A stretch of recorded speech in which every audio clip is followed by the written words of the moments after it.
Урматтуу көрөрмандар, 57 кг салмак чембирдик финалдык беттеш Алмаз Манбеков менен Бекзат Алмаз уулу экөөсү тең былтыр финалда кезгелген. Анда ошол бир аз жашы улуу, тажрыйбасы көбүрөөк Алмаз Манбеков мүнөттүн умурда жеңип алган. 4 мүнөткө жетпей 11-0 эсебинде утуп алган болчу. Алмаз Манбеков бул ирет Бекзат Алмаз уулу кандай атаандаштыкты жаратат байкап туралы.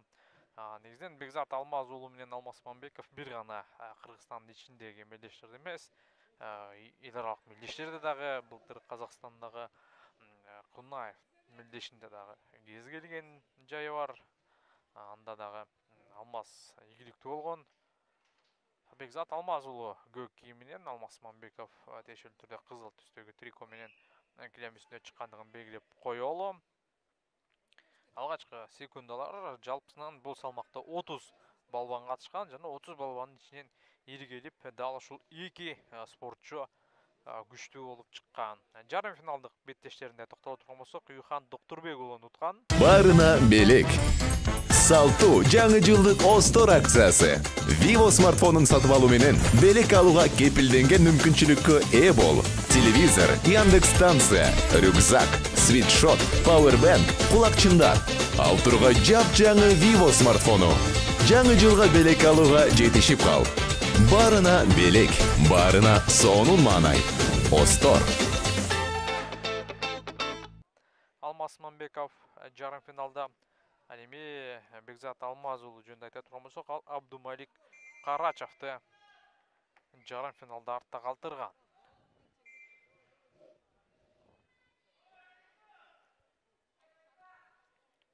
Эки балбандын тең көрөрмандары абдан көп экен. Көпчүлүгү дал ушул беттеште көрөбүз деп атайын кетпей отурат мына Кабыл Кожомкул атындагы спорт ордосунда. Жана эки балбанд тең килем үстүндө чыгып келе жатканда жылуу тосуп алгандыгын айтып өтөлү. Бул эки спортчунун атаандаштыгы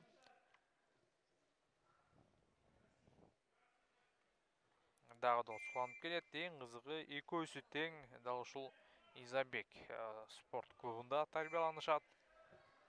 Бири-бирин абдан жакшы билет. Бир гана мелдештерде эмес, чогуу машыгууларда дагы бири-бирин абдан жакшы түшүнүп бүтүшкөн андыктан өзүңүздөр көрүп тургандай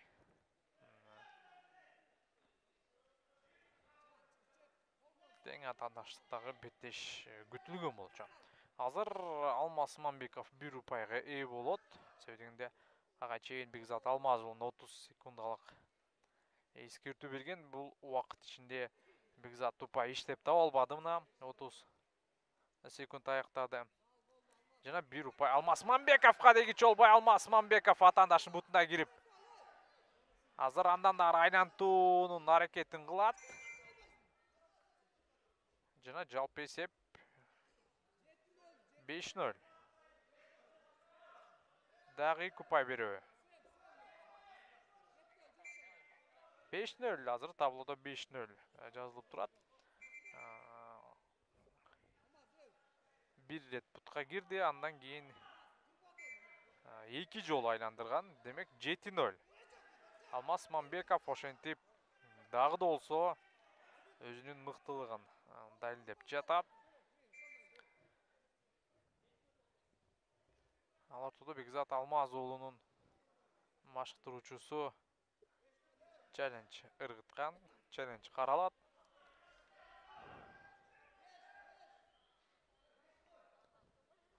Бекзат Алмаз уулу 2000-жылкы, Алмаз Манбеков 1998. Демек эки балбандын ортосунда болгон 2 гана жаш. Кайталоодон көрөлү. Мына бир рет айландырды. Андан кийин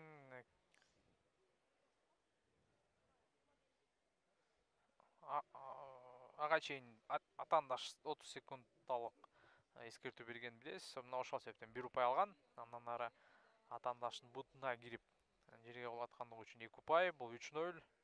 Андан кийин 1 рет айландырды 5-0. Жана кийинки айландыруу толук болбой калды деген пикирде Бекзат Алмаз уулу ушул килемдин сыртында орын алган акыркы айландыруу жана калыстар кандай чечим чыгарат? Челлендж жеңеби же жеңилеби? Эгерде челлендж утулуп кала турган болсо, анда Алмаз Мамбековго дагы бир упай берилет дагы. Эсеп сандары 8-0 болот. Жана Бекзат Алмаз уулу жеңүүгө жакындайт. Күйөрмандар дагы 5 упай деп бул кыйкырууда. Жана күйөрмандардын пикири боюнча дагы акыркы ыкма аягына чейин аткарылган эмес.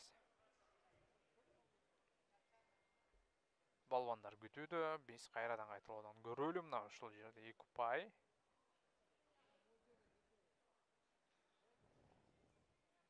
3-0. Мына ушул жерде айландыруу ишке ашты. Фаш 2 упай 5-0. Мына ушул жерде демек маселе.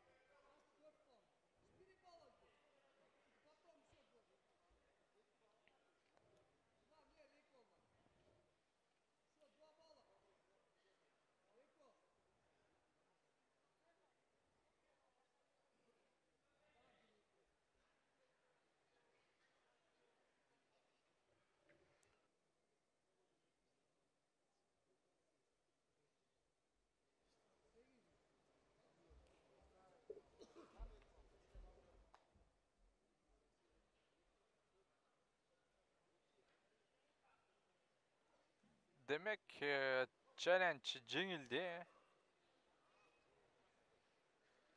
Жана 1 упай кызыл кийимчен балбанга берилүүдө. Башкы калыс Игор Лигай мына ушундай чечим чыгарган. Демек акыркы айландыруудагы ийгиликтүү болгон. Демек чабуул кремдин ичинде башталган. Бул жерде абалды пайдаланып кете албады Бекзат Алмаз уулу. Упай жок.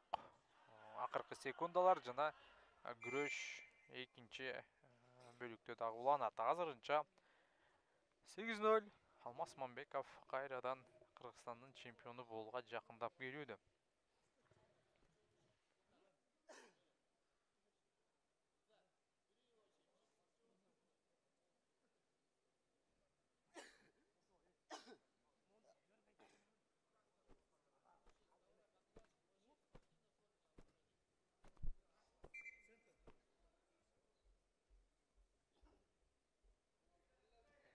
Балбандар кайрадан ортого чыгууда. Эсеп 8-0 экенин айтып өтөлү. Алмаз Мамбеков алдыда. Жеңишке жетүүгө болгон 2 гана упай керек Алмазга. Эми Бекзат үчүн алдыда 3 мүнөт убакыт бар.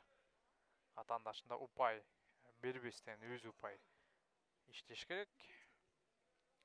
Бир ката, демек жеңүүнүн белгиси бул. Тобокелдикке барыш керек. Ошол кезде каршы чабуулду өткөрүп жибербөөнүн да кайдасын көрүш керек. Бекзат Алмаз уулу чындап өтө оор абалда.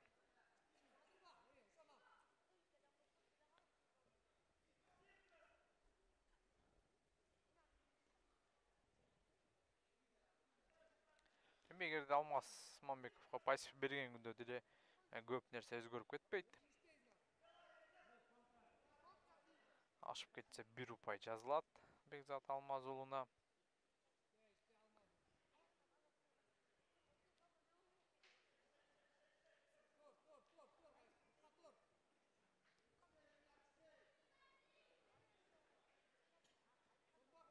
Азырынча жада калса эскертүүнү дагы берүүдөн баш тартууда калыс ортодогу.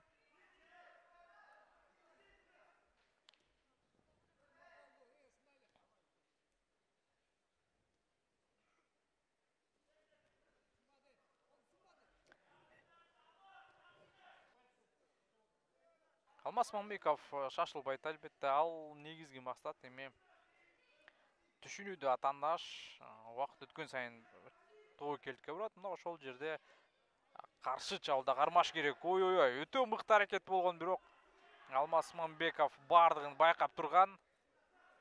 Бутуна киргизбеди атаандашын. Кайрадан Бекзат алдыга барат. Кайрадан бутка кирүүнүн аракетин көрөт. Бирок жыйынтык жок азырынча. Атандаш Алмасманбеков мойнунан кармап каршылашын абалды көзөмөлдөөдү. Убакыт барган сайын азайып барууда. Бекзат Алмаз уулу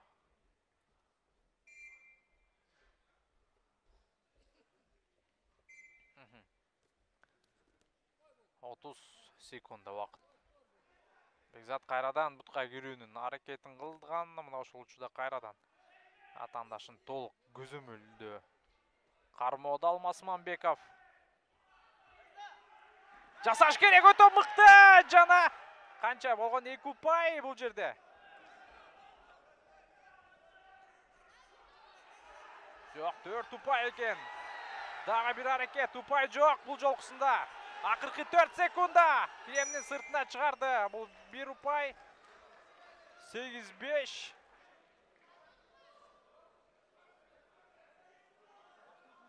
Жана ошондой эле